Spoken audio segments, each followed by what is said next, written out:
Fiona Bowman, welcome to the Earthly Delights podcast. What's the crack? I'm doing well, thank you. I'm good. How's everything going? How is it in North Yorkshire? It's very wet at the moment. Isn't it always? But it is beautiful. It's always wet and it's always green. So we lovely. should say to listeners that we are currently recording at the start of July, so to give people a bit of context. Yes. And yet it's still really wet. Yeah, it's the monsoon season. Yeah. Fiona, listeners of the podcast might have listened to our podcast with Reverend Roger. He's one of our favourite guests, and he put us into contact with each other because of your story, which is quite tragic and inspirational, I would say, and probably in equal measure. But for people who maybe aren't quite aware of your story or what it is that you do now, could you just give us like a little bit of a backdrop of who you are and what it is that you kind of went through and what it is that you're doing now as a result? Okay. Many years ago, I was in a very violent and abusive relationship in Scotland. I met my partner when I was 17, and for 11 years I was with him. I married him, and the violence and abuse got worse and worse, as it always does, but I stuck with it. I came from a very strict Protestant background, and my mother kept taking me back. There were all sorts of things that went on. So I eventually ended up in Edinburgh Royal Infirmary Severe Head Injuries Unit, and I had the keys. I was working in a bank, and I had the keys to the bank vaults in my handbag, and the hospital wouldn't take responsibility for them. So they asked me for my manager's number, and they rang him and got him to come in. I didn't want to see him, but he came in. And that was really the start of my saving, because he got someone from HR to come up from London, and they said they would help me, and they did. And they gave me a job 400 miles away in London, covered my tracks, gave me time off to help me, do things, go to see solicitors, banks, all of those things. They were fabulous. And I started my life again with what I stood up in. I just had a little bag, and I got myself to London, knew that I had a job on the Monday, and work really was the vehicle that carried me through that really dark time. But I didn't even know where I was going to stay. And I ended up that night in what was a DSS hostel, because I didn't know where to go. I didn't have anybody that I knew there. And I basically was on my own, but I was away from the horror of the abuse. So I started again. I started work, and I worked for many years. It took me 18 years to tell people about the abuse, because I was working in different jobs. I worked in the bank, and then I went to be a facilities manager, and I did well. I worked in lots of really good jobs. I went and worked for some big companies. I worked for Goldman Sachs, and I was manager of their London offices and Moscow, Paris and Zurich. That was exciting. I worked for HSBC, Bank of America, lots of places. And I ended up, the first point at which I felt comfortable telling my colleagues and bosses that I had been a survivor of domestic abuse was when I was running the Lloyd's of London building in the City of London. It's the one with all the funny tubes on the outside. I had 170 staff. So that was the first point that I actually felt able to say anything, because I thought if I told people that I would be seen as weak, I would be seen as not able to take on those senior roles. So, and that's a reason that a lot of people don't tell anyone. A lot of senior people don't talk about abuse. They don't talk about domestic abuse because they think they'll be perceived as weak. And actually, some of the strongest people are the survivors, because they're the ones that have been through so much. So I started to talk about it, but I had been writing a book, and I put it together, and I wanted to publish it. So I rang in 2004. I rang Refuge, the charity, and I said, would you help me publish? And they said, okay, we'll take your story and we'll let you know. So a couple of days later, they rang back and they said, we haven't found a publisher, but we've found someone who would like to speak to you. So I said, who could that be? And they said, it's Jenny Murray on Radio 4 Women's Hour. So the first time I told my story publicly was on Radio 4. So that was incredible. And I just think it was about, it was all those things, I don't kind of do anything by halves. And on that program was a guy called Chris Davis, who was from the Body Shop, and he was helping to start a charity which was called the Corporate Alliance Against Domestic Abuse. And he asked me to be a founder trustee.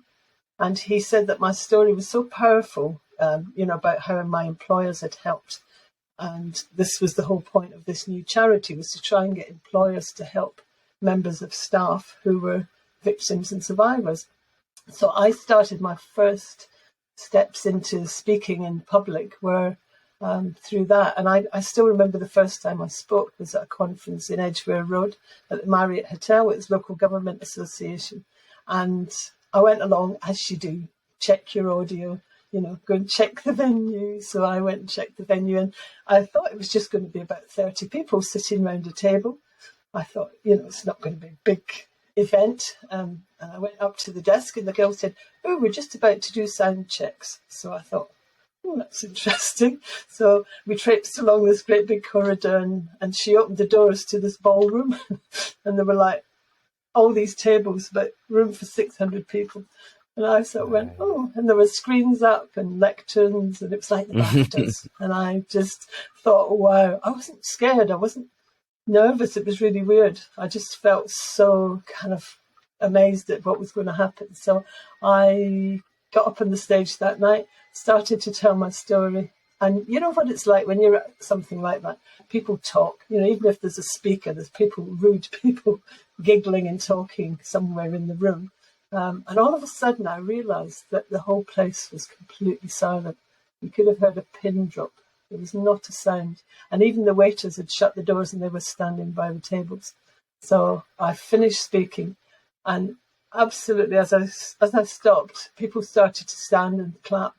And there was a whole kind of standing ovation. And I thought, I have the power, I have this voice, and I have the chance to go out and talk to businesses, talk to people about how important it is, and tell my story in a way that resonates and that is powerful.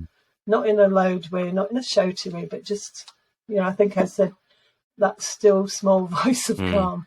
And that's always the approach that I've had. So that was many years ago, and I have been campaigning ever since. I've done so many things which I can tell you about. But yeah, lots of things. So I was living down in the south, and 2 years ago, my husband and I decided we were going to move somewhere gentler, more peaceful, and we moved to North Yorkshire, and it's been amazing. So I carry on my campaigning. I've been doing lots of things around here and with Northumbria Police and all sorts of people. So still doing it and still telling that story, and I will continue to do that with every breath that I have. Beautiful. Wow. So that's potted history. Well, with all that experience, talking to Jim and I will be an absolute doddle. I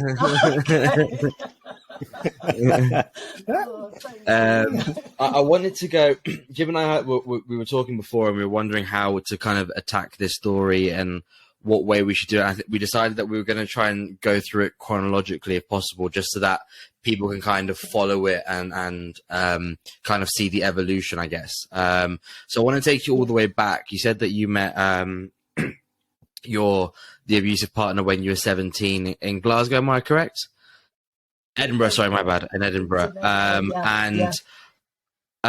You said that it got progressively worse as the as it went on, as the relationship went on. What was the first kind of signs of abusive behavior, whether that was physical or emotional or whatever it may have been?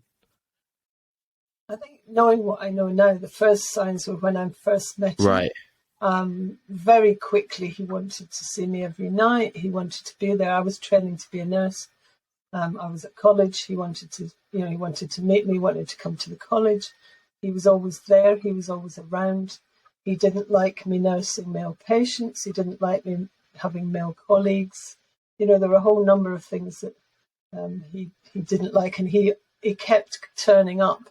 I would go and do different placements at different hospitals in Edinburgh, some quite far away, and he would always manage to turn up. He'd be turning up, hanging about outside, and I think it's it's that first, it's the pressure, and it's, oh, I'm so in love with you, I want to marry you. It's early declarations of love. It's big red flags that I know about now, but it's that, the control starts really early. And I wasn't in a good place. My self-esteem was really low.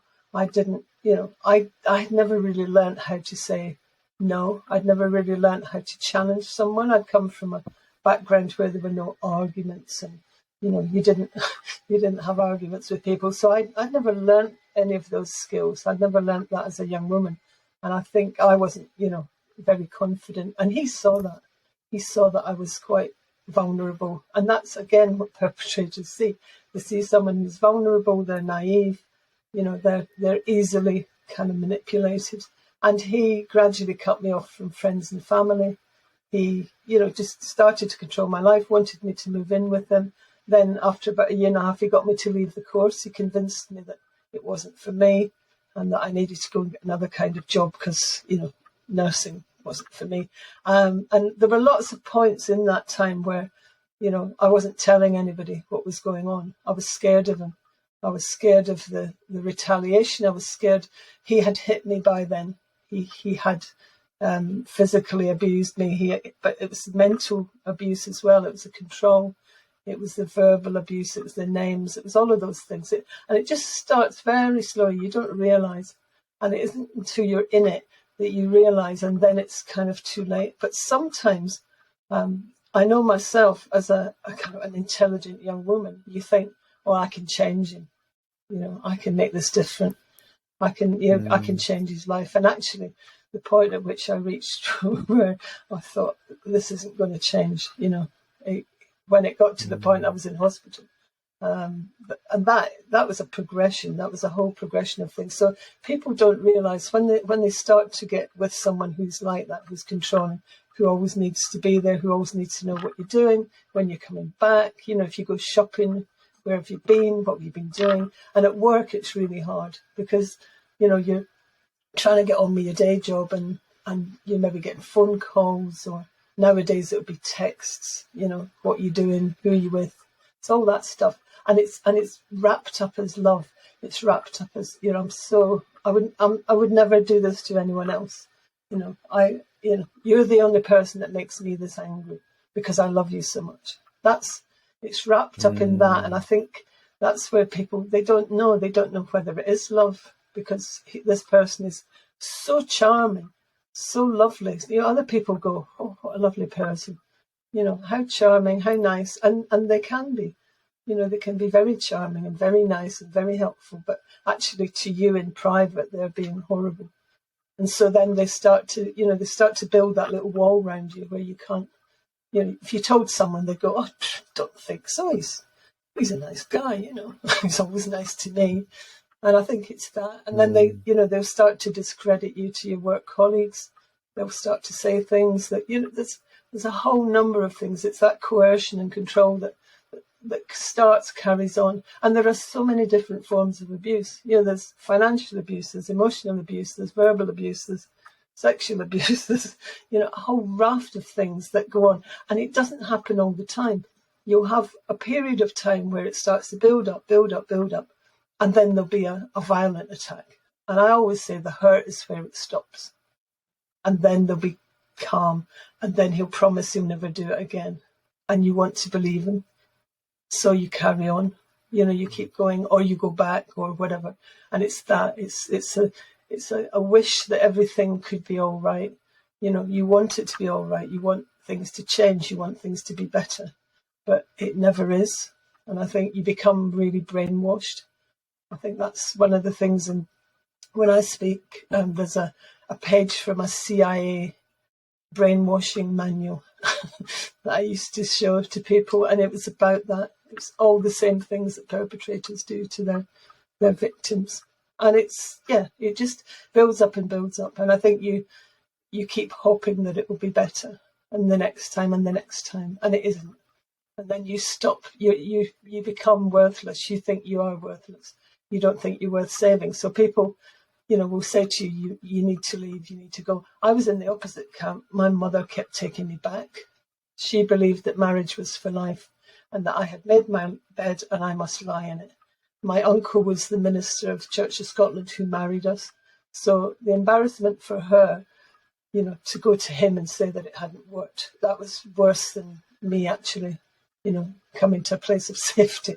And even when I'd been in hospital, she took me back, supposed to be to get some clothes, but actually she sat us down and talked to us and tried to get us to reconcile. And it was that point I thought, I've got nowhere else to go. I can't go back.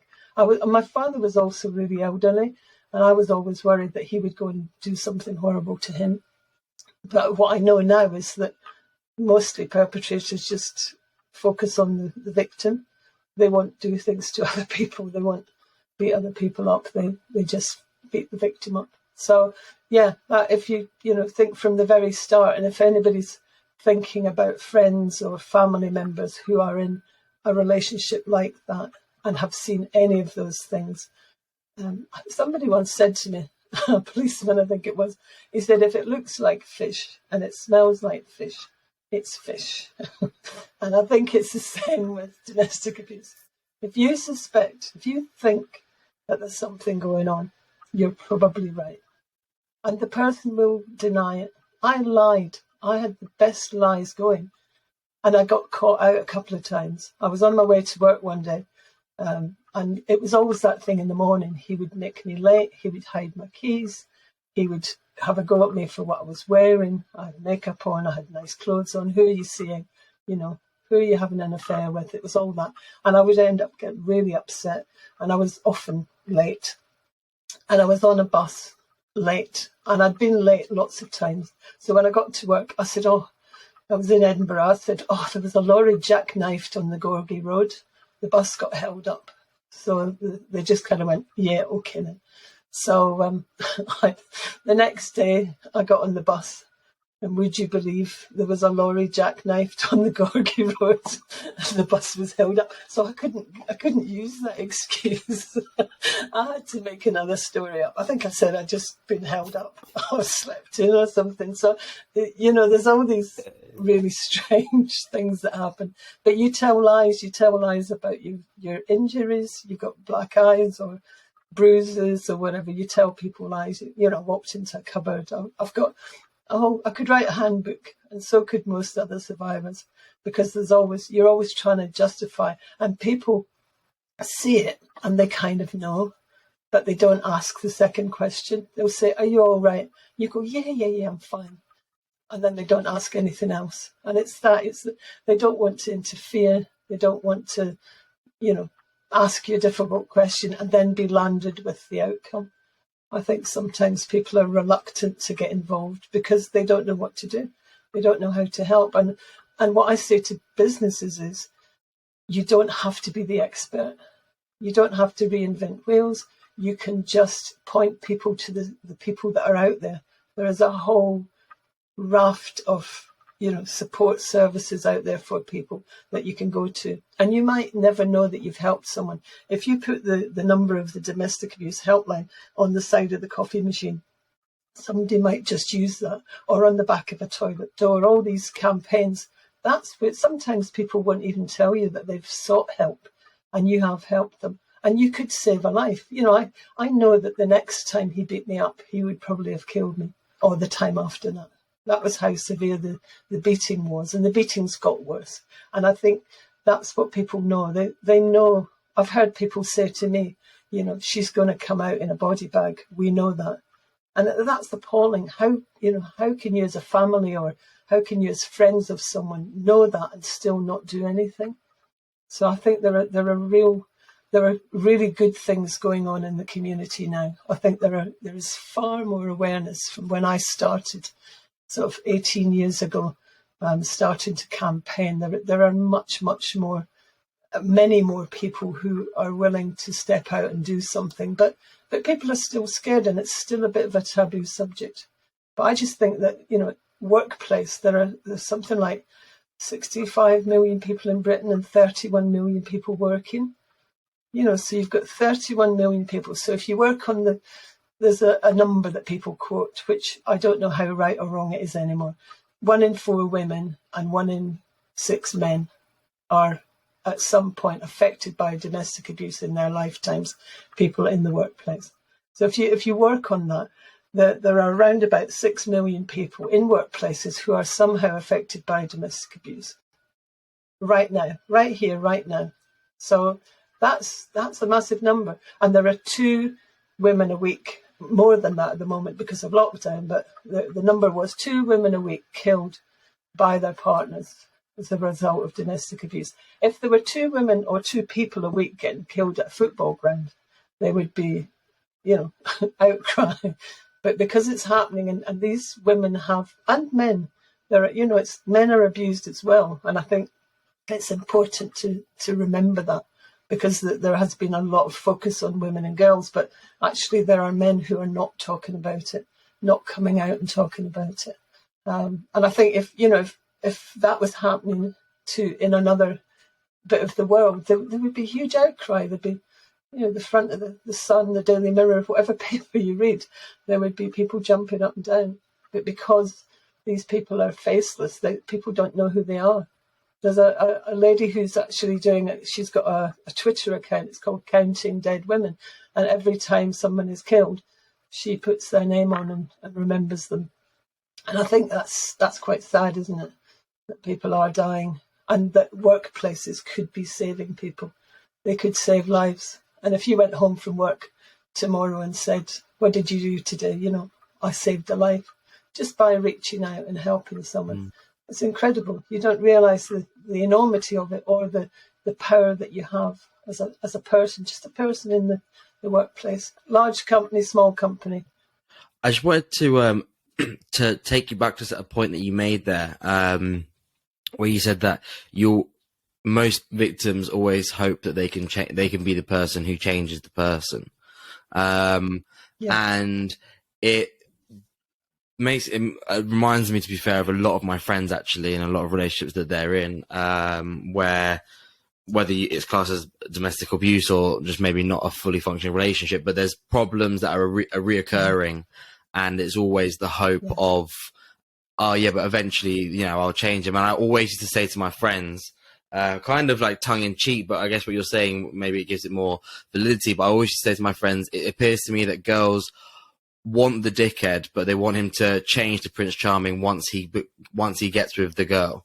And it always seemed to me that was the way, just maybe very juvenile, but it seemed to me that was the way, that they want the bad boy, but they don't want him to be a bad boy forever. They want him to turn into Prince Charming the minute he becomes the boyfriend. I'm like, well, if he's a bad boy to start with, he's probably going to be a bad boy in the relationship too.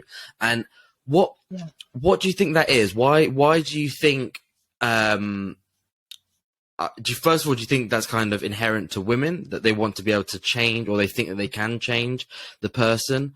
And why do you think that is? Where do they get that idea from? Why do they get that idea or that hope, when arguably there's never been, in these examples, there's never been an example or a circumstance to show that they are going to change? So it kind of seemed almost silly to think that you could be the one if they have previous showing you, time after time what their behavior is, who they are as a person. I think fundamentally people, they always see the best. They always want to see the best. And if they see someone that they like, someone that they love, that they want the best for them. So I don't think they set out to change them. I don't think they realise, but I think that they think they have the power to do that. And if it's not working, then you shouldn't be even going there. You should be getting yourself out and get yourself into another place, because that's not the right relationship for you. But there's so much pressure from the world about people getting into relationships, having a boyfriend, having a partner, have a husband, have children. How much pressure is there in the world for that? And people, how do they choose their partners nowadays? How do you choose a partner? It's mostly online. It's, there are very few places where I come from in Scotland, you would know everybody. And probably Ireland, everybody. The town. Everybody knows everybody. And everybody knows everybody's sons, daughters, that's so-and-so. And you would know the background. You would know if somebody was a bad boy or whatever. But nowadays you don't have that. We live in such huge connotations. You can be whoever you want to be. You can reinvent yourself. You can move to another city and call yourself something else. So there is far less chance that you would actually know someone, really know them. And I think it's human nature. You want to rescue. There's a thing around rescuing, isn't there? That you want, if you see someone who's struggling a bit, you want to rescue them. You want to be kind to them. You want them to have a good life. And that's not bad. That's not a bad thing. But it's about how far do you go in that rescue. I think it's about how people. That's really, the only way I can see it is about how people they want to turn their partner into whoever they imagined marrying. And it's not just women, men want to do that too. Some men want the women that they're with to be a particular size, shape, whatever. And it's, so if that's not happening, then it's, and that's about control. That's about being controlling. That's about being controlling and coercive. So what you're saying to me is that there are some women out there who are quite controlling and they want to actually change the people that they're with. So there are women who abuse men. There are controlling women. So I think it's about seeing in a relationship who has the control, where that sits, and whether or not that's healthy. The best relationships are the balanced ones, where there is equal amounts of control or not control. I think the happiest relationships are ones where people are equals. They're in a relationship, they give, they take, they bring something to the table. They have time away, they bring things back. People are living on top of each other a lot at the moment, aren't they? Living in lockdown is so hard. When you're living 24/7 with someone, you really get to know what they're like. And if it's not exactly what you imagined, then of course you're going to try and make it better. You're going to try and make it if you can. And then if you can't, then you have to make a different decision. But lots of people are stuck in abusive relationships in lockdown. That must be horrendous. I think there was one perpetrator quoted as saying when Boris Johnson announced the lockdown, he said, "Let the games begin." That's what there are people out there who can't speak, they can't tell. And I think we're going to have a huge outfall after lockdown finishes. People that have had to keep quiet, have not done anything. There is going to be a massive outfall of people who need to get away from their abusive partners. But the interesting thing, in lockdown, there were lots of reports of lots more domestic abuse happening. But actually, the Met Police did some stats and they found that there was a 40% increase in third-party reporting because everybody was at home, because everybody was living in their houses and in close proximity. There were more people reporting, so neighbours, friends, whatever, than ever, which is incredible because that never used to happen. People wouldn't interfere, they wouldn't say anything. And now there's been a lot of advertising and domestic abuse has had a far bigger platform and people understand it better. So now you're seeing people reporting it and report if they hear something and that it's okay to do that. And that's good. I think that's fabulous. I think that's fantastic because that's what we need. I was being beaten up and I managed to get out of the house and I ran down the stairs, ran out the front and everybody just stood and looked at me. And I was shouting to get the police and nobody moved. Nobody did anything and they all went back in. And all I wanted to hear was a police siren. Nobody did anything. And he took me back in and he carried on beating me up because I'd embarrassed him in front of the neighbours.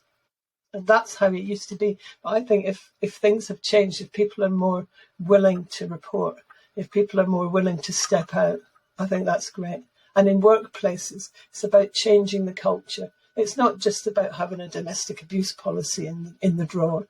That's the last thing you put in place. You start to change the culture. You start to talk about it. You start to get people as champions. Use your structure. Get people who are interested. Have people that your staff can go to. People that they can talk to, and have all the places that people want to. Have support. Put that out there so people have got it.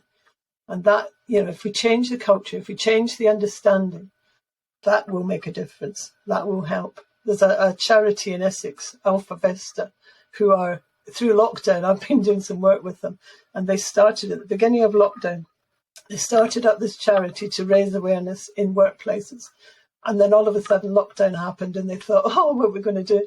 And actually they've been running courses free online. They got funding from the National Lottery, funding from the PCC, and they run these courses online free of charge for anybody about all the different elements of domestic abuse. And that's the way to do it. That's how, raise awareness, let people know what the signs and the symptoms are, and help people, that way, whether it's a parent, because there are so many other forms. You've got mothers in refuges fleeing from their 16-year-old sons. That's domestic abuse. You've got, grandparents being abused by family members. You've got, you've got same-sex partnerships where there is serious violence going on. Lots of things, and people don't think about that. They just think of, men hitting women, all the kind of the picture that you sometimes see in an advert, but there's far, far more than that. Lots of different things that happen, and I think it's about people starting to understand that and seeing it and understanding what's going on in the world and how they can help, how they can make a difference just by reaching out a hand. It's that compassion. That's what the HR person did for me. She said to me, "You won't be listening to me right now, but when you're ready," she said, "here's my business card. Give me a call and I'll help you. I'll help you escape." And it took me weeks. It took me weeks to call her. And then when I did, I was terrified, absolutely terrified. And up to the point that I actually physically left. I was terrified because he wouldn't have let me go. I was the one subsidising everything. I was the one keeping the whole thing afloat. He wouldn't have wanted me to walk away. And I had a dog, and that's another reason people don't go. They have pets. I had a Heidi, an old English sheepdog, and I had to leave her. And that was one of the worst things I've ever had to do. One of the hardest things is to leave your pet and go. And that's why people don't leave. People say, why doesn't she leave? Why doesn't he leave? There are so many things pulling you back. If you've got children, they want the kids to have two parents. But if you're in a horrible abusive relationship, the children can see it. The kids aren't upstairs sleeping when it's all going off. They know what's going on, and it's damaging. And that's what we're finding. There are so many links between children who've seen domestic abuse and knife crime, gangs, drugs, all of that. There are absolute connections between all of those. The county line stuff. It's all connected. That it's been proven that there are connections there. So I think we need to change society. We need to change the way that we deal with all of these things and I think this is a generational thing. This is not going to get fixed next week or next month or whatever. This is going to be, next generation if we're very lucky. And it's about talking to younger people, talking to young guys in school about, violence and about how they behave. And that there's a fabulous thing going on. There's a guy called Graham Golden who is in Scotland. I think he was he was part of the violent crime unit in Scotland. He's now no longer a policeman, but he goes out and he talks to young men and he mentors and coaches young men and teaches them how to approach their peers and how to get them to talk to their friends about violence and about domestic abuse and how, there's some brilliant stuff going on. There's a quote that I know, which is Desmond Tutu. He said, "We've got to stop pulling people out of the river. We've got to go up river and find out why they're falling in."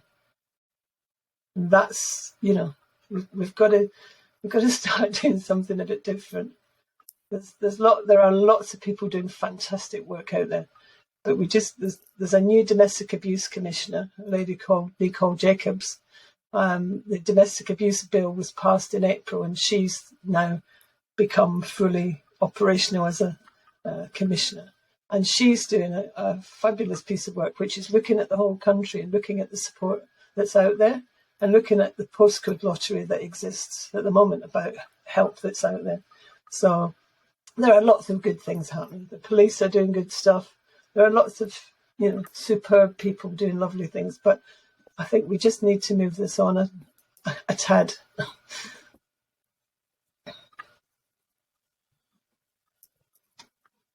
Fiona, I absolutely love that quote that you mentioned, Desmond Tutu's quote. And obviously, as you mentioned, this is incredibly complex. There are so many reasons as to why someone wouldn't leave. But one thing that came to mind was when I was doing a bit of research before this podcast and hearing you talk about your own experience where this man in question would say, only you would make me this angry because I love you so much. And I've heard similar stories from other women. And I wonder, do you think also that it's partly due to like a kind of a problematic conception of what love is, and like what you permit if in fact you believe this is love between you and this person? And even the idea that you mentioned that you went to your mother and your mother said, oh, well, like your mother had the priority of like the idea of love and marriage, despite you explaining to her that you're being taken advantage. Do you think this idea of love, like it kind of holds its power, like this idea that you will permit a lot more than usual just because of this false conception of love? But yes, I think if somebody tells you that they love you, that gets all those endorphins going around, doesn't it? You get that lovely feeling.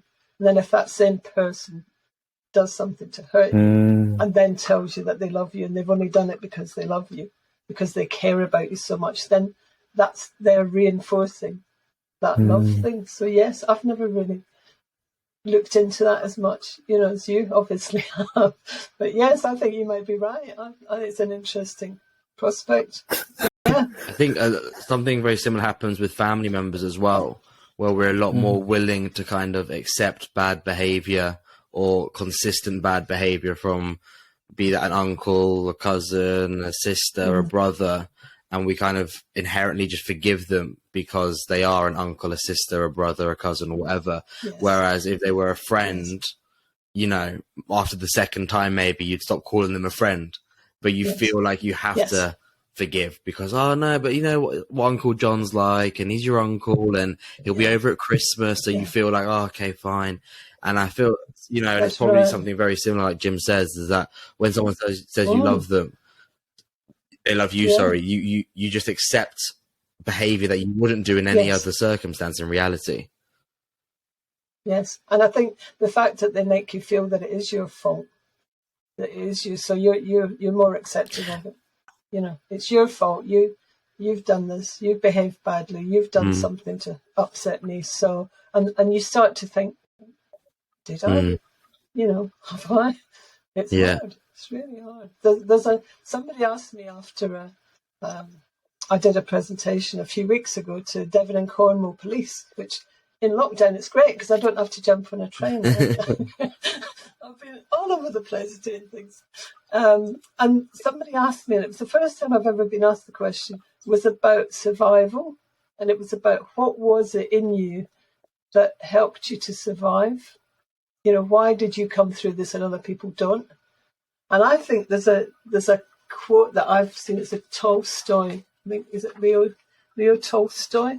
It says, there is something in the human spirit that will survive and prevail. There is a tiny and brilliant light burning in the heart of man that will not go out, no matter how dark the world becomes. And I just think that there is something in each of us. There was something in me that kept me going. There's something in every survivor that you've ever seen or known. Survival from all sorts of things, not just domestic abuse. And it's that there is something in the human spirit that keeps people going. It keeps people, they can see that there is a better life. I was going to throw myself under a train at one point, and I was about to do it. And then I thought, no, there is more to life. There is another life somewhere for me. There is more to life than this. And I think that's hard. But I think there's a thing around faith. When I spoke to you in the preparation for this, I didn't go anywhere near church for a long, long time because I believed that I was such an awful person. And I think that's what happens. And it's funny because I think churches wonder why people don't come, but they don't actually know that some people feel unworthy. They don't feel like they can walk into a church. And I felt like that for a very long time. I went a very long time not going to church, not even believing that, I could. It was like I thought there would be a bolt of lightning come down and sort of the minute I walked in the church door. And that, so many people say that if you have faith, churches can look after people, churches can help people. And I think there are so many people who are away from it that don't feel worthy to walk in the doors of a church. And you would never know why. You never know what it is, but such horrible things happen that you think, no, I can't go there. And I think that's hard. I think one of the things as well is, and we spoke about this with, this is why we loved the conversation that we had with Reverend Roger, is that a lot of people from the church, be it, an actual father or people who just attend the church on a regular basis, they come across as whiter than white. And, yes. And then sometimes you catch people out and you catch them in their bad behaviors. And then you think, oh, actually, well, if this was, you're preaching all of this good stuff, but then actually you're an abuser or you're this or you're that, I don't want anything to do with you. Whereas, that's why people like Roger are so important for a church, because he's the father and he can talk to you at length about the Bible and everything else that goes with that. But he's also human, and you can see can see that he's got flaws, and that actually makes him more like, if I had him when I was younger going to church, I'd maybe be more connected to my faith now. Whereas when you have people preaching how perfect they are and follow their lead all the time, and then you kind of like, well, you're not that perfect, and then that kind of makes you more disillusioned with the whole process. I wanted to ask something. You spoke about the survival, that inner nature that we have as humans, and did you ever reconcile what happened with you and your partner with your mother? Because to me, it feels like every time, maybe you reached out to your mum or an incident happened and your mother would have been involved, that's almost the image that I have in my head is like someone drowning and they finally push their head up above the water to grab a breath. And then from what you're telling me, it kind of feels as if your mum was just kind of grabbing your head and pushing it back down under the water. And that might be really strong imagery there. But I just wondered, like, how, once you did finally get away and you created this new life down south, how did you then, if you did at all, reconcile that with your mum? I don't know if you could elaborate on that for me, because I'm really lost for words. I didn't. We never had that conversation, and I never really forgave her. But I don't think she realised quite what she'd done. And she was so wrapped up in her Christianity. She was so wrapped up in the world that she lived in. She didn't, I don't think she could have been any different. She used to lecture me about, when I was in hospital, she came into the hospital and I'm really badly beaten up. I've got a cracked skull. I've got black eyes. I've got a broken nose, mess. My whole body was a mess. And she said, why did you must have made him very angry. You must have done something to make him angry. And I said, I went out for a drink with my friend from work. Oh, well, married women don't go out drinking. You don't go out drinking with your friends. It was all that. It was always that kind of, it was me. I was the problem. Yeah. It was my fault. You should have been at home cooking his dinner. You should have been at home making his, ironing his shirts. That was her favourite. Ironing his shirts. That's the perfect woman, isn't it? The perfect wife. Stay at home, cook, clean, and iron shirts. And that was, And as I say, afterwards, I never did reconcile with her. And she died in 1995. And when she died, I can say I was kind of relieved. I was kind of relieved that she was gone, because I had so much kind of hurt. I had so much hurt in my heart. And there's a lot of stuff around Christianity about forgiveness and forgiving people. And I just couldn't. I forgave myself for having gone through that and got into that situation, but I couldn't really forgive her. My father died 5 years before that, and he was very old. He was 81. He was 61 when he had me, so he was effectively an age of someone's grandfather. So he was, older. He died when he was 94. So he didn't, he was around for quite a long time, and he was different. He and I had a different relationship, and I still remember when I went to marry this guy, my father was walking me through the hotel that we got married in, because we didn't get married in church because he wasn't a church person, and it was my uncle that was going to be the minister. We're walking through the hotel, and my father said, "The car's there. If you want to leave now, we can. I've paid for the reception. They can have the party. If you want to come and jump in the car with me now, we can go." And I said, no, it's okay. And I was too scared of the repercussions. I was too scared of what he would do to me, to my father, whatever, in terms of the repercussions of me standing him up at the altar. That would have been horrendous. But I couldn't report him. His brother was in the CID. His mother worked at the police station. So I couldn't go to the police. A lot of people can go and report these people, but I couldn't. It was almost like the world around me was conspiring. My mother wasn't supportive. His parents, I couldn't report him because they were all part of that infrastructure that was there that I should have been able to go to, but I couldn't. So I think, I don't feel bad. I was just, and I also found out, because I was doing training for Surrey police officers. There's an amazing lady called Michelle Blunsom who runs ESTAS, which is East Surrey Domestic Abuse Service. And she and I got together with Surrey Police, and we were doing an extra sort of level of training for the police officers. They do a thing called DA Matters. All the police officers get that. But we did this extra thing to try and get them to use their professional judgment, which they don't often get to do. And we were doing training, and every time I finished, the police officers used to say, "Where is he? Where is he? We're going to get him." And I didn't know where he was, because I didn't want to know, because I didn't want my life to be limited. I knew he was in Scotland, but I didn't want to not go somewhere because he might be there. But I got some courage, and I looked on Scotland's People. There's a registry thing, Scotland's People, and I looked on and I found his birth certificate, found our marriage certificate, found our divorce papers. And then I thought, this was about 2017. And I found a death with his name and a date of birth. And I sent off £12.95 for the death certificate. You can do that. And I waited, and it came back, and it was him. And he had died 10 years earlier. He died in 2007. And for those 10 years, I had still looked over my shoulder and, at times thought about it. And I thought, I could have saved myself all this angst if I'd have known. But it was that you were caught in that thing where, you can't go whoop, whoop, holler, fantastic, somebody's died. But it was the relief. It was the peace that came with knowing that he couldn't ever hurt me again, and he couldn't hurt anyone else. So I think it's that you have these it's almost like you shouldn't be thinking like that. If you're a good person, you shouldn't be thinking. But I was just at peace, and since then I've been so much more at peace about it, and I've been able to step out and talk more, and be more open about some of the stuff that went on. So it's in a good way.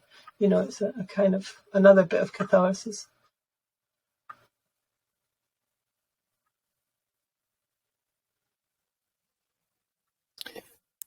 Fiona, you mentioned the kind of fear of what he would possibly do to you and your family, and I guess I wanted to somehow subtly or with some nuance cover that question of why don't they leave? And I guess I'm sure you know this, but just even for listeners, that I found out that the statistics were 90% of domestic abuse murders occur after the relationship ends. So those statistics are absolutely startling, aren't they? In terms of justifying this person's absolute fear for their life. There's Claire Bernal. She was working in Harvey Nichols, and she went out with a guy who was a security officer. She didn't go out with him for I think about 3 weeks, but then he started to stalk her. She didn't want to go out with him. She knew there was something wrong. Long story shortened, with no disrespect, he came back. She was working at a beauty counter in Harvey Nichols, and he came in with a gun and shot her, and then shot himself. And I know her mother. I've met her. Tricia Burnell is an amazing woman who goes out in campaigns, for people not to be, about stalking, it's that after, they're Jane and Jane Clough. Wow. Penny and John Clough are her parents. She was killed. She was a nurse. She was with a paramedic, and he came to the car park in the hospital. He knew where she was. They know when you've left, you're still going to work. You're still in the place that they know you'll be. At a time, they'll know you'll be there. And he killed her. Holly Gazard, I don't know if you've heard of her. She was a hairdresser in Gloucester, and she finished the relationship. And Asher Maslin, he came back with a knife. He's on CCTV in Wilkinson's, I think, buying knives and things. And he came back to her hairdressing salon and murdered her there. So that there are lots and lots of, and all of these stories go together to tell one big one, which is after you've left, it doesn't stop. It doesn't stop when it's finished. It's about, there are people who are really high risk. There's a lady called Dr. Jane Monckton Smith who has written a homicide timeline for domestic abuse and all the different levels. There are 8 stages, and the final stage is the homicide. But within that, every homicide that she's looked at, the same patterns occur. So she's trying to teach police forces, to show them what the patterns are. And sometimes someone will go from, stage 6, 7, 8 really quickly. They'll go through that. But it's about certain things happening, certain things changing. And there's a charity called Advocacy After Fatal Domestic Abuse. And the guy that runs that, Frank Mullane, his sister was murdered by her partner. And she kept saying to him, he's going to kill me. She knew. And he said, over my dead body. And he said, actually, it was over hers. And it was her and her son. So he started this charity, and he's done the most phenomenal work. He has actually got now, there's a thing called a domestic homicide review. So every time someone is murdered as a result of domestic abuse, there is a review done, and the police and all the other agencies that have maybe been involved. He talks about it being, it's a way of shining a light on the past to illuminate the future. And it's about trying to see what we could do better. It's not a finger-pointing exercise. It's not about having a go at people and people being sacked. It's about saying, what could we have done better? What did we miss in the process? So your point is really well made. It's not just after. And I think there are lots of people out there who have never talked about their abuse. And the more we go out there and talk about it, there are people who it happened to years ago, and there is a legacy of the impacts of abuse, which I'm going to write about. That's my next book. We'll have to get you back on for that then. But it is absolutely.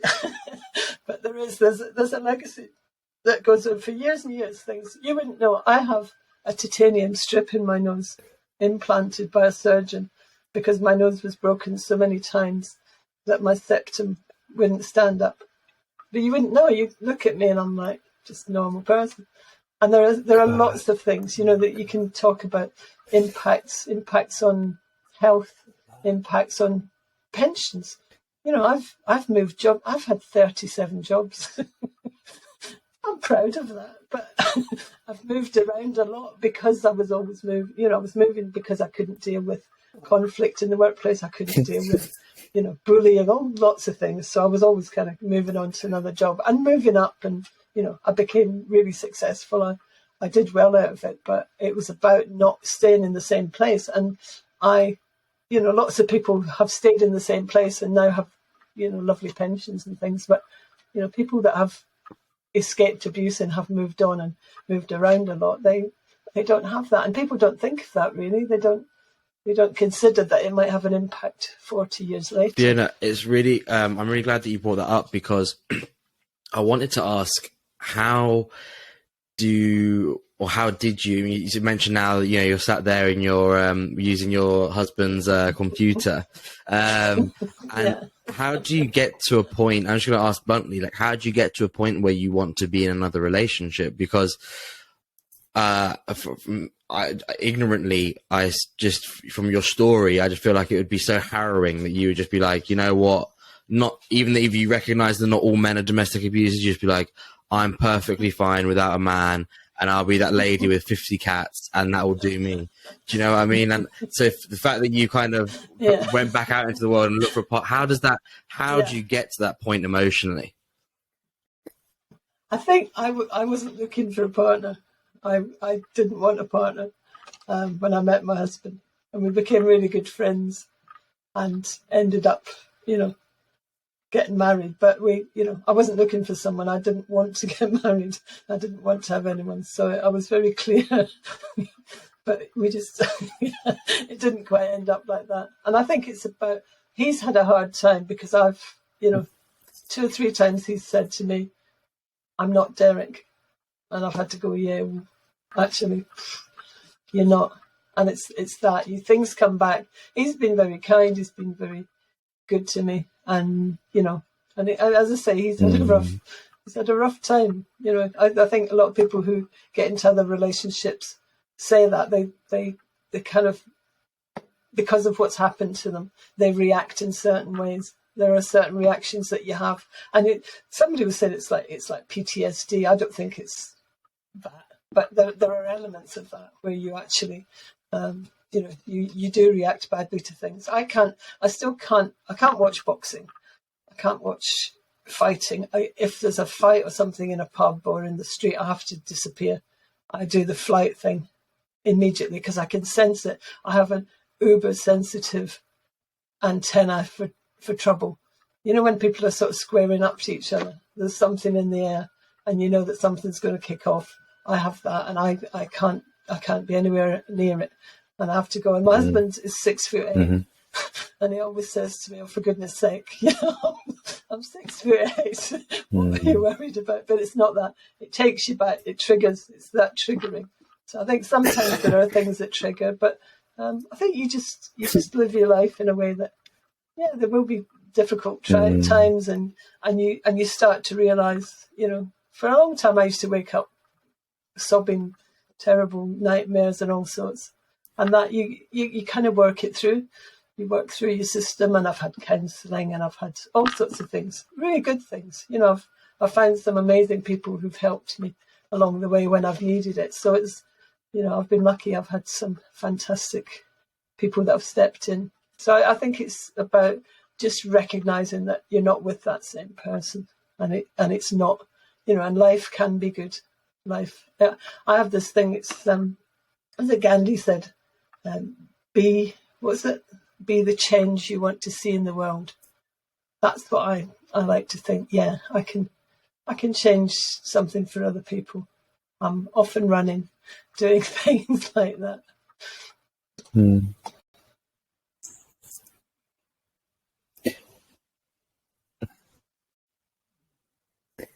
Fiona, do you mind expanding a little bit on the process of you? Because you mentioned that you had this feeling of guilt, this idea of like unworthiness, shame. And do you mind speaking a bit more on the process of you reaching to the point where you are now? Because potentially if we have any listeners who kind of are in that place and they feel the shame, they feel the guilt, and they can't really foresee them not feeling like that. Takes you quite do you mind just expanding on that process a little bit? It's not your fault. But once you start to realise that, if you can get some help, if you can just find somebody that you can talk to. It doesn't have to be a counsellor. It doesn't have to be a professional. It could just be a friend or somebody that you can confide in.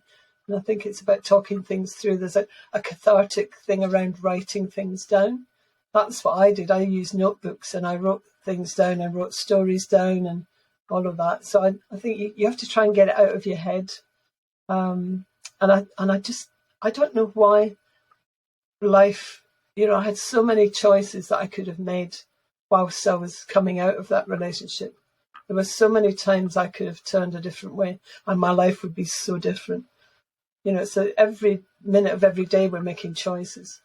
And I think there were some times when I was living in bedsits where I would, go and buy bottle of vodka or whatever and try and use that to put me to sleep. And I realised that, you know, I stopped myself. I think you make choices about things. I could have gone in all sorts of directions.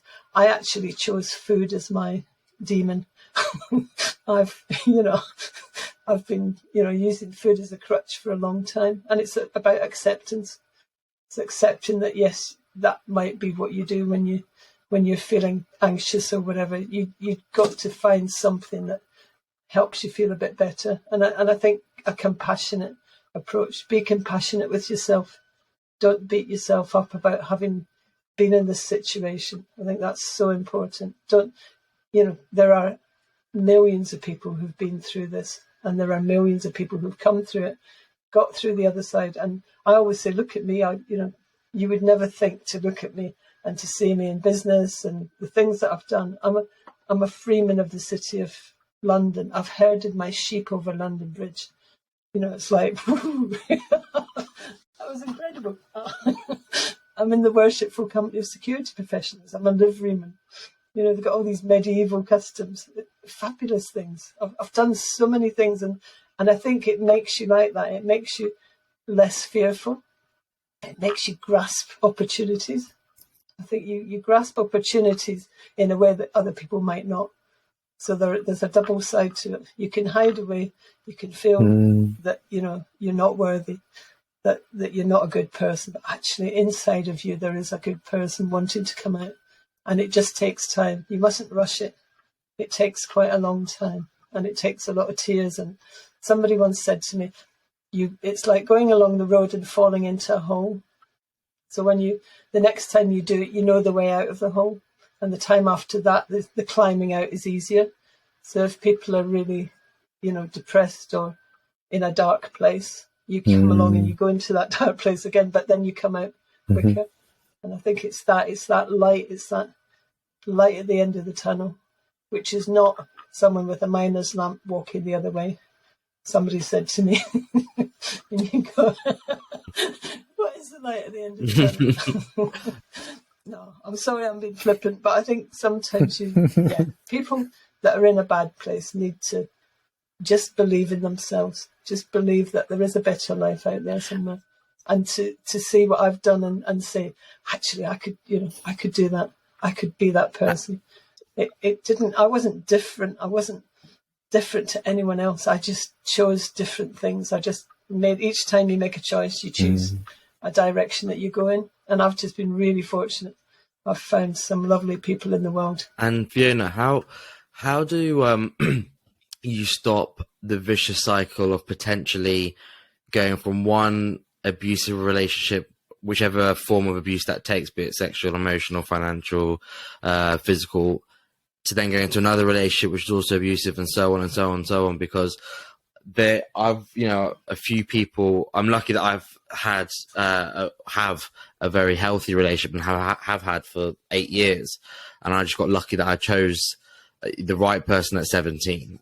So it's been plain sailing ever since. But I know a lot of my friends who have had very jealous boyfriends and some really, really dark stories. Never got to physical abuse, but really dark things. Yeah. They've left that relationship by hook or by crook, and they've got into another relationship 6 months down the line, and this guy's maybe not as jealous, but he's showing that he is a jealous type. And I'm not sure if Jim concurs, but at least in my kind of circle, this jealousy aspect is kind of almost trivialized. It's like, it's almost joked about. I'm jealous, and it's like they almost say it as like a point in their favor. And we said before, I'm only jealous because I love you so much, right? It's kind of, it ties back into that. But how, you've gone from being in one of the worst relationships one could possibly imagine to now being really happy, with a guy who's 6'8", who anyone squares up to him will square up to his knees. So how do you cross over that bridge? Because I know that a lot of people who might be listening, they might, because it's their norm, isn't it? Ultimately, their norm is to be in that abusive relationship filled with jealousy, and anything else other than that feels almost unworthy or like it shouldn't be. I think when you come out of a relationship like that, your self-worth, your self-esteem is on the floor. You have no self-worth. And what you have to do, and what I would always say to people is, do not rush into another relationship. You have to learn to love yourself. You have to learn to heal yourself. You have to learn to live with yourself. You should always go and live somewhere on your own. Have friends and people around, but live on your own. Spend time on your own so that you can get to know who you really are and heal. Learn to heal. And then when you're ready, when the time is right, go out. And if you're going out and look, I would say don't look. I wasn't looking. I was intentionally not looking. So I think it's almost don't look. Don't look for anybody. And the right person will turn up, and it will happen. I think there's such pressure on people. I said earlier, such pressure on people to have partners and to have somebody and to have kids and all that stuff. Forget all of that. That if it's going to happen, it will happen. And if it happens in the right way, but you've got to learn to love yourself and live with yourself without anyone else there to change things. And a lot of people feel like they need someone else to make them whole. I've heard that so often. It's like, you're the yin and my yang, whatever it is.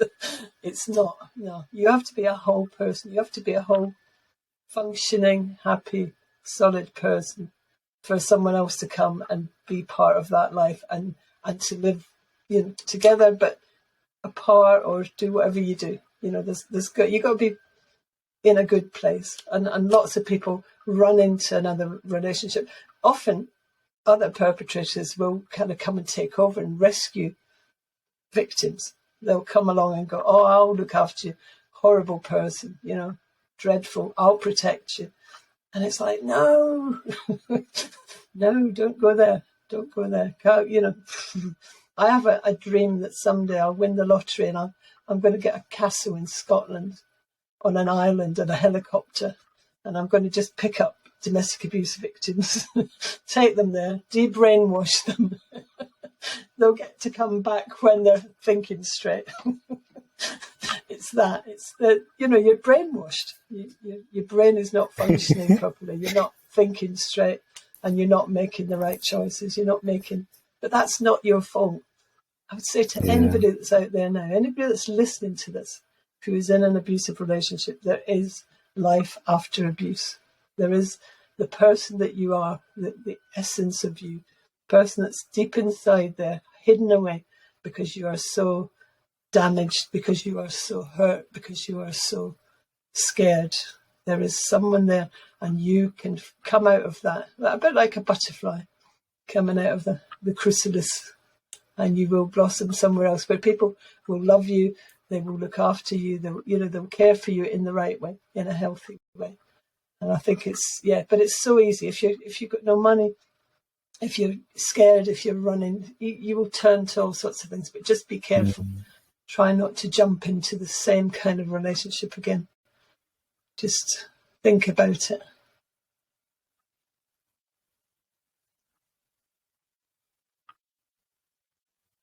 Mm-hmm. Fiona, it would be remiss to not cover the area which is roughly, I believe, last time I checked, was about 85% of the perpetrators of domestic violence are men. So by and large, this is a male issue. And you mentioned one of your colleagues is doing some work with in the community with young men. But I guess I'd love to ask you, like, what are like the common issues with these men who are abusing the people that they live with, like the people that they apparently love so much? Are there like common issues, or are there different common trends that you see? And what can we do on that side of addressing the issue? Psychopaths forever. I don't think you can change that, and who are violent and abusive, and they're the ones that carry out the homicides. And I think there are things that police services and other people are doing with them, trying to deal with them. But then there is another group of people who are in it's kind of situational violence. There's situational domestic abuse, where things happen And there are some really good programs out there to try and help these people, to try and change the behaviour. There's a drive program that goes on, and there are other charities who are helping men. There's a charity called Respect, which is for male victims and perpetrators. There are a whole number of other, Mankind, Men's, there are a whole load of groups for men, for male victims and for perpetrators, and some really good work that's going on to try and help people stop abusing. I can't comment on how successful they are. I think sometimes they are. I think sometimes people can change, depending on their circumstances, depending on their social circumstances. There may be things that they can do. I think some of this it's not genetic. It's learned behaviour. Being abusive is learned, and often a perpetrator will have seen parental domestic abuse. They will have seen their father with their mother or another family member. It's learned. I had a mum say to me, she was in a refuge with her little boy, and she said, "Oh, I do worry about him." And I said, "Look, it's not genetic. It's not. It doesn't have to be. He doesn't have to be like that. There are ways that you can help him, and there's some fantastic work that goes on in refuges. There's amazing, people supporting the children, doing some fantastic work with them, and I think that's what's important. I think you have to get to the children, try and get to the younger victims, because children are now recognised in the new domestic abuse bill. Children are recognised as victims of domestic abuse now, which they weren't, and that's good because it means that there can be more support put in place. So to go back to your question, how do you change? How do you make someone change? You can't make them change. You can just try and help them change their circumstances. I spoke to a guy who was running a domestic abuse perpetrator program in America a few years ago. I was at a dinner and I was sitting next to him, and I said, how's it going? And he said, "Fiona," he said, "I'm so, I just feel like I'm knocking my head against a brick wall." But he said, all we're doing really is changing, we're getting them to recognise when they're going to become violent, and we're trying to redirect that violence. So that's all I can say. We're redirecting. It's not changing how they feel and why they feel that they need to control, that they need to act out this violent behaviour. I don't know how you change that. There are some very clever people around who could probably tell me. There are some studies going on at the moment, and people trying to find out exactly what you're saying, find out what we can do to help. But it has to be. We have to take the focus away from the victim. That the victim has to move, that the victim has to go away. The perpetrator needs to be the one that we focus on to try and change that person's behaviour. And there's some incredible stuff going on with housing associations where they're looking at, joint tenancies. They're looking at how they can break up joint tenancies. They're actually, where it's domestic abuse happening, there's some great work going on in the Northeast. And they're looking at where someone is a perpetrator, they're actually rehousing that person away from the family. So the mum and the kids can stay in the house, which is incredible. Because in the past, the mum and the kids have had to go off to a refuge, and can you imagine uprooting? You got the kids, and one night you sort of run out the door and all they've got is what they're standing up in. It must be horrendous, to have to do that. So they're trying to leave the victim and the children in their home, in their familiar surroundings, give them support, give them, protection, and to take the perpetrator and give him the chance to start somewhere else, away from the victim, put in place, if they need any orders put in place, to stop them coming near the victim, and to put programs in place to help them, to try and help them get out of whatever, whether it's substance abuse, whether it's criminality, whatever it is, and try and, if they don't want to do that, then there's a different way to deal with it. But there are opportunities now which never used to be in place. There are some excellent things going on. Some of the housing associations in the Northeast are doing, and elsewhere. But the ones that I know about are happening up here. I was asked to speak at a conference a couple of years ago. It was DOSA. It was Domestic Abuse Whole System Approach, and it was 5 police forces. It was Northumbria, Durham, Humber, Yorkshire, North Yorkshire, and some other ones. And they they got together with all of the agencies. So they got together with the domestic abuse services, got together with social services, all of those. And they were looking at a whole system approach to domestic abuse. How do you change? How do you change the lives of the victims, and how do you change the lives of the perpetrators? And there was excellent work going on there. So there's lots of good stuff happening. I think that, you hear the bad stories, but there are lots of good stories as well. Thanks for highlighting that. I wanted to wrap it up then, but before we go, you've written a book, and I'm sure you're obviously a fountain of knowledge for all that's concerned with this. Every time we ask you a question, you've given us about like 17 different references to follow up on. So for every single one of those references, I was wondering, is there somewhere where people maybe can follow you or see what you're up to and what you're talking about, so that they can kind of get more information, whether it's your own website or social media, where they can get more information on some of the references that you've been speaking about? Yeah, I'm on Twitter, and I'm on LinkedIn, and I'm on LinkedIn as Fiona Bowman MBA, and on Twitter as Fiona_Bowman. And I have the book, which is on Amazon. It's called Did I Wake You Pet? And it's on Amazon if you want to buy it, or on Kindle. So that's just an insight. It's a really good insight into the life of a victim. It tells a few stories and just gives you a heads up on what might be happening. You might see some of those things happening to one of your friends or your family.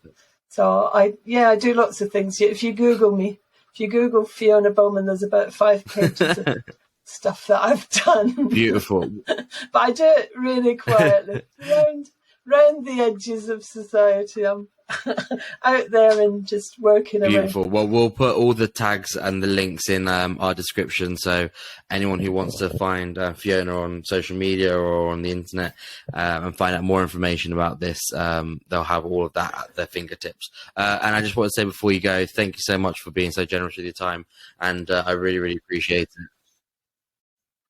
Thank you. It's been lovely talking to you both. Really appreciate this. Thank you.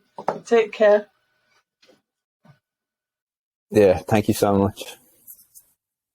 Really.